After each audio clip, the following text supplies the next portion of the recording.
Yes, people, what's going on? Welcome back to the channel. Hope you guys are all doing well. So Premier League football is back this weekend, and I hate to say it, but Manchester United might be back too. And you've got to give a big, huge shout out to the man, Kobbie Mainoo. What a performance from the 18-year-old out there today. He played like he was a seasoned professional. He played like he's been playing for Manchester United for 10 years. He was unreal in the middle of the park. So cool, so calm in possession, body shape, changing the the way, the direction of the ball.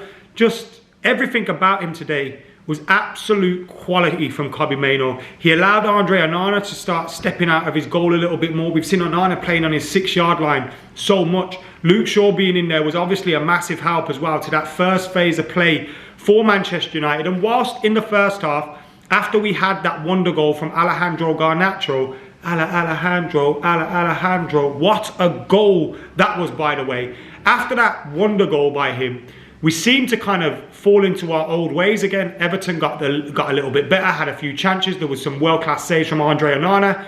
But then in the second half, we obviously managed to get that second goal through a penalty that was correctly given in the end and won by Anthony Martial, who also got United's third goal as well. A fantastic, delightful little lobbed finish over the goalkeeper as he was put through by Bruno Fernandes. All three goals very, very good for Manchester United today. I know one was a penalty, but the movement and everything about the play in terms of winning that penalty was very... How the referee booked Anthony Martial for diving when he was stood right in front of it as well is absolutely beyond me, but who cares? United got the penalty in the end. We got the result too. Absolutely delighted with that. And it was a difficult day today, going to Goodison Park after they've just received a 10-point deduction, after they've had that issue with the Premier League. We've seen all their fans protesting against the Premier League, calling the Premier League corrupt.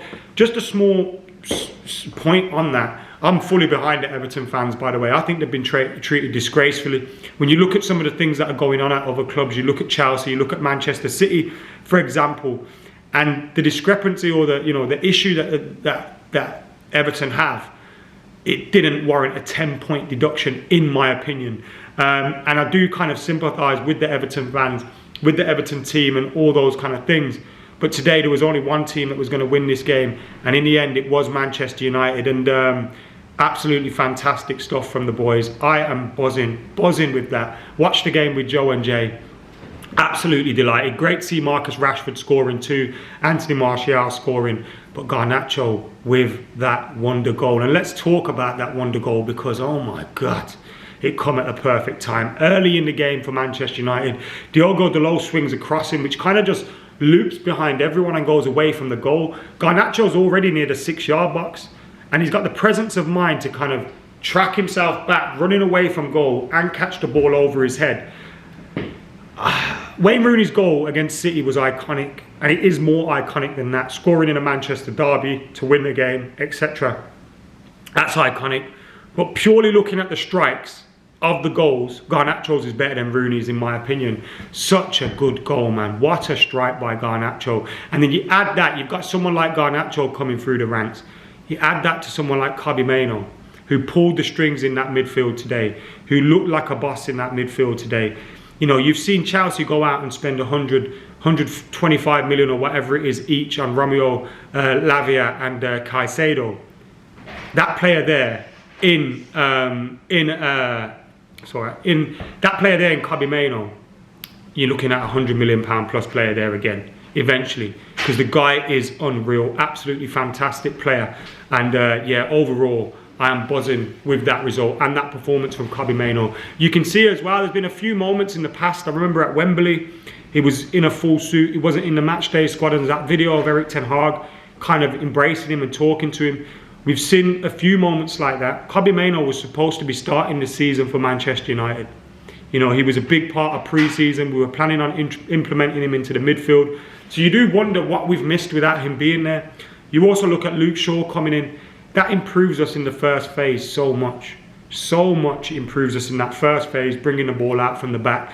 And whilst I think Everton did have their period just before half-time, I thought generally speaking we were much better in terms of playing the ball out from the back and bringing the ball up the pitch. And that was partly because we had Kobbie Mainoo there. You know, the geezer's playing with wing mirrors on. coming, dropping deep, taking the ball, turning, passing it on. We don't see that enough. I criticise Scott McTominay so much, and you know, people get onto me for it, but it's for things like that. I want to see him picking up the ball. And in someone like Kobbie Mainoo, we've got a player. Everyone goes to goals, don't we? And we've all got that old head that will come and play at goals, who used to be a very good footballer. And he's got a bit of tub on him. He picks the ball off the goalkeeper. He's always got time. He's always got space. He's always got the touch. He can always get the pass away. That's what Kobbie Mainoo was doing today. He was like the experienced old head at goals who was just comfortable in possession of the ball at all times. It was so good, man. So good. And I'm excited to see more of him. It's a shame we didn't have him in the Champions League. And it's mad that I'm saying all this about an 18-year-old. And some of the bigger heads in the team will have to, you know, look at that and go, we shouldn't be letting a 18-year-old carry us in the game. But we should be so excited as well. You know, when Wayne Rooney come through, we didn't go, fucking hell, Everton's older players are shit because Wayne Rooney's so good. Whilst that may have been the case, and Wayne Rooney was thinking that, as he's famously said since, like, having an 18-year-old that's good is phenomenal. And we need to wrap him up in cotton wool. We need to look after him. We need to make sure that he don't get dragged down with us. But you do look at, you know, what we're building. You know, Rasmus Højlund, a young striker, you know, top goal scorer in the Champions League at the moment. Alejandro Garnacho. You got someone like Pellistri, who's also young, popping up on the right. Kobbie Mainoo in that midfield. You know, you're starting to grow a nucleus here of really young players who could be with you for the foreseeable future and grow into the team. There's a lot to be excited about, but there's also a lot to not get overexcited about, because we've got some more difficult games coming. I think we've got Newcastle away next in the league. We've got Galatasaray coming up as well, away in the Champions League, which is a vitally important game. You know, Kobbie Mainoo went off early today, which was good. Hopefully that, you know, some good minutes in him. He played around 72 minutes today, and then Amrabat came on for him. So hopefully he can play against Galatasaray, get some more minutes under his legs, and then go into that game against Newcastle next week. But huge result for Manchester United. Very good performance from a few players as well. Anthony Martial, excellent today. Excellent stuff from Anthony Martial. His goal was fantastic. He wins the penalty as well. He leads the line. We're missing Rasmus Højlund, and he steps up. But what we've got to make, you know, well aware to that squad, to the team, to everyone else, this can't be a one-off. We have to go again. We have to do it again. And we've got 2 difficult games coming up that we have to do it in. But you're looking at the table at the moment. We're 6 points off Arsenal, who are in top spot.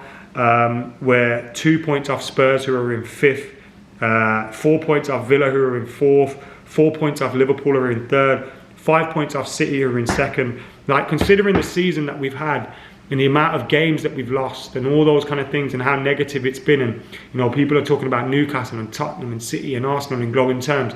The fact we're not that far behind them says a lot, and it shows that the season could still have a good ending to it, but we've got a lot of work to do, and we've got a difficult week coming up. It doesn't get much easier with Galatasaray and Newcastle, much more difficult than Galatasaray away and Newcastle away. So yeah, tricky week coming up, but a great start to it, a great return from the international break. Long may it continue. Just seeing that Garnacho goal again. Oh, what a goal. What a goal. See you in a bit.